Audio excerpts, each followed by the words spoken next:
Back in the basement, Ben, Kevin, glad you're with us here on 680thefan.com. You can find all our videos on 680thefan.com. We have a lot of fun doing these and doing weekly reports of whatever it may be. We have a lot of fun chatting about whatever. Last week we kind of went off the rails a little bit, talked about some college football. I'm not sure how my picks are going to do, or his for that matter, but this week we get to jump back on something we're a little bit more familiar with, and that's Braves baseball, and in particular, minor league prospects. And over the course of the last year, Kev, I know that we've put, I would say, more focus on minor league prospects, how things are looking down on the farm, than we have in years past, and rightfully so. I think in the first, this will be 2017 will be my 7th season with the Braves, your 6th, and in our first 3 or 4 seasons, the prospect list, even at the very top, was not all that great. I mean, you saw some guys there who maybe would make it to the major leagues, maybe stick for a little while or play some sort of a role, but nothing like what we see nowadays with top to bottom, so much talent, so much depth, and guys who are ranked in the top 5 3, 4, 5 years ago probably would not even be in the top 10 or 12 right now. Yeah, some may not even be in the top 30. Yeah. I mean, really, when you look at the lists and the turnover, go back 2 or 3 or 4 years and look at the top 30 and then look now, most of those guys aren't even in the organization anymore, and it's been a total overhaul of the farm system, something the front office was pretty honest. They said, look, we need to get that depth back. We need to go back to basically square one and where this organization was successful all those years. It started from homegrown talent. Right. That's exactly what they've done. So it's been a complete overhaul. It's been fun to watch the transformation, and it's been fun to follow the box scores, even throughout the summer, watching Rome games, just to see what's going on with that rotation. So these guys are coming quick, some faster than others, and it'll be fun during spring to watch some of these guys out on the backfields or playing minor league games. I'm really excited for that. And technology is such now where you can get online and see some of these games. Hear some of their broadcasts down at A-ball, AA, AAA, wherever it may be, and you couldn't do that years ago. Now these we can see videos on these guys pretty regularly, and it's a lot more than just a box score or a report weekly in Baseball America. There's so much more coverage now, and that's good too. So without any further ado, we just want to bring 3, 4 guys, 5 guys to the table, the guys that we're looking forward to more than anything with the minor league system. And going into this year, there are some guys who will be getting to AA and even AAA this year that we're excited about, but I want to start the list by going way down. I mean, talking about some young guys who are just now getting started, and I got to start with Kevin Maitan, simply because it's an organization that is filled with pitching depth, and we're going to get some of those pitchers in here in just a little while, but this organization has been lacking big-time offensive prospects, and we've seen so many pitchers on these lists.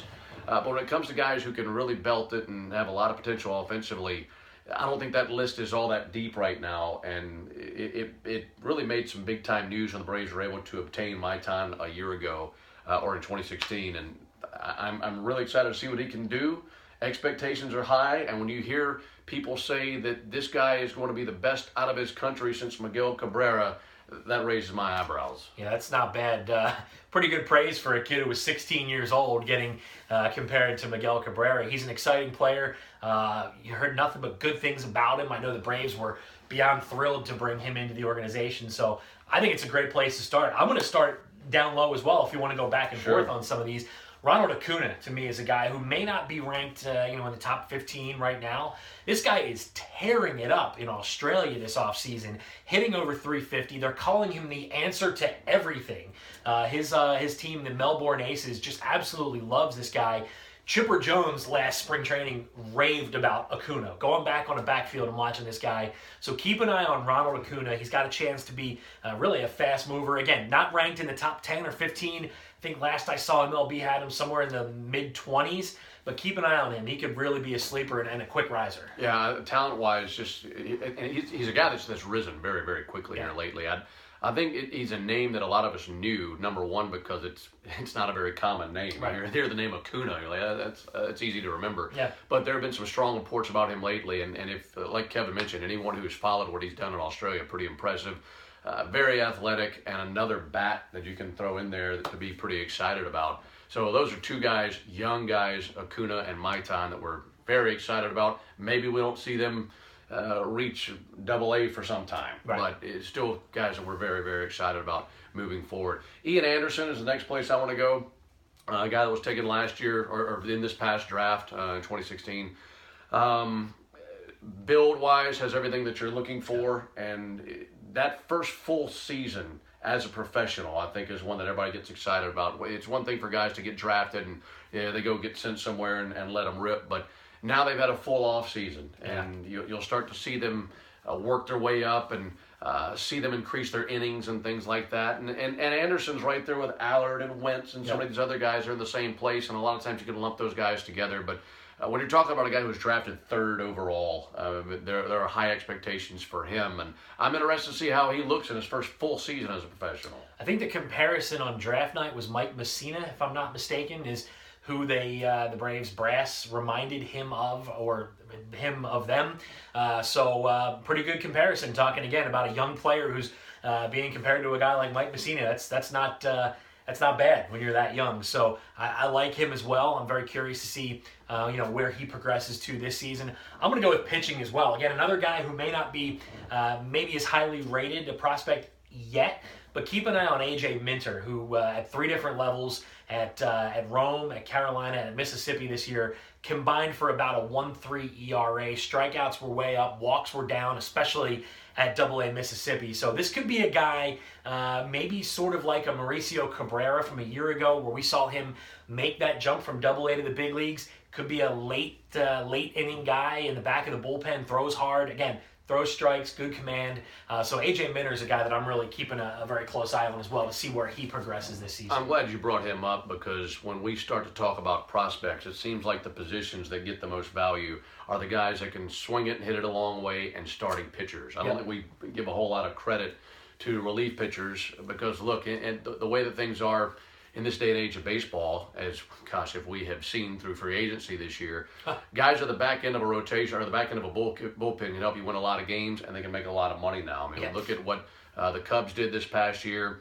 I feel that Joe Madden made some pretty bad managerial choices in the World Series this year, yet talent basically bailed him out a few times. And I think a lot of that fell on the shoulders of Aroldis Chapman, because he was so good, and maybe he should not have been used in a few situations the way that he was, but a guy that held his own. Now, there aren't too many left-handers out there that throw 105 miles an hour like Aroldis Chapman, but point is, these guys are helping you win baseball games more so now than ever, I feel, because the strategy is such where if you can get to that bullpen, get 6 innings out of your starter, I might not agree with it. You might not agree with that method. I know a lot of people would love to see starters go deeper in ball games, but it seems that more times than not, that's what we're seeing. And bullpen has such there's such an emphasis on those arms there at the back of the bullpen there. So I think anytime you can bring up someone like him, I think that's a humongous name in the organization. Mike Dunn, a couple of weeks ago, gets 3 years and almost $20 million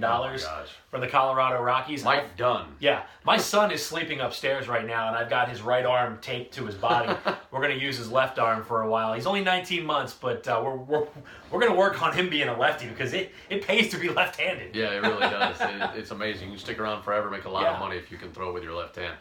Next guy I want to bring up, right-handed pitcher Mike Soroka. Just looking at his numbers from a year ago at Rome, and of course one of the pitchers that was a part of the great season that they had at a championship. This is a guy who, record-wise, 9-9. Don't let that fool you. Record is hardly a good indication of where a pitcher is. This is a guy who punched out 125 guys and walked 32 last year in Rome. 143 innings out of him last season. So he's in that same tier of guys who will get the opportunity in 2017 to move up to high A, move up to double A, and let's see how they do, because that's a big jump.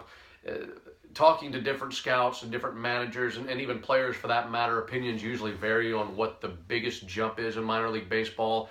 Some would break it down and say it's different position by position. I would say that if you're a hitter, making that jump to double A, you're starting to see pitchers every single day who can make their pitch throughout an entire rotation. Maybe for pitchers, it's a different jump from one level to the other. But I think that'll be a big jump for some of those guys who had a great season at Rome or who did very well at Carolina last year, or and get that opportunity to move up a level and go to either high A or go to double A and see if they can continue it rolling, because they put up some big numbers down there in Rome last year. They sure did. Video game-like numbers when they went out and won the championship. I mean, the ERA, the numbers were mind-boggling. And I know the front office is very excited about the potential that wave, which is a couple of years away, the potential that wave could really bring here to Atlanta in a couple seasons. Really exciting stuff down on the farm there, especially at Rome when it comes to the arms. I want to go to offense. I want to go to Travis Demeritte, because this is a guy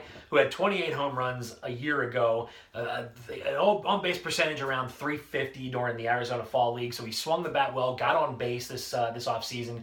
So I'm curious to see what type of player he becomes as he gets another year deeper. He's played a lot of second. He's played a lot of short. The Braves have those positions pretty much locked up for the foreseeable future with Albies and Swanson. So I'm curious if he makes the jump over to third base and to see how that transition plays its way out. He can swing the bat. He's got some pop. Again, we talk about guys. There's not a ton of power hitters in the minor leagues right now. Right. You've got him. You've got you've got Austin Riley. You've got a few other guys, but Demeritte's a guy that I'm really excited about.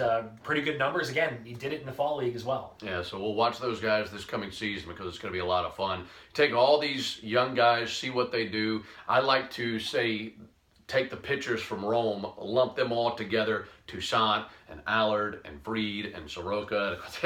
Those guys are right there on at the same level at the same time, which is really amazing. We'll see how those guys progress up to the minor leagues this year. I kind of separate those guys to watch as a whole, and then some of these younger guys individually, like we just mentioned. So pretty good list to compile there. And the fact that we get an opportunity to talk about that is great work by John Copolella and John Hart. Had we tried to have this conversation 5 years ago, this video would have lasted about 2 or 3 minutes. Yeah. There was not near the depth of talent in the minor leagues that there is right now. But patience is the key word. Still 2-3 years away from seeing some of these guys. Maybe we'll get to an opportunity to see a guy like Sean Newcomb this season. That's a potential name that we could see reach the big leagues. But for some of these other guys that we've mentioned, 18, 19, 2020 for some of them. But altogether, a lot of really good things coming down the pipeline for the Braves, and we'll continue to enjoy conversations like this to talk about this great farm system. And how about the fact that neither of us mentioned Newcomb? Yeah. Neither of us mentioned Swanson or Albies. I mean, that's just goes to show you how much depth there is right now. Mm-hmm. Obviously, Swanson and Albies are really exciting players. Really curious to see how Albies bounces back from that fractured elbow. Obviously, a devastating way for his season to come to an end last year, or earlier this year, rather.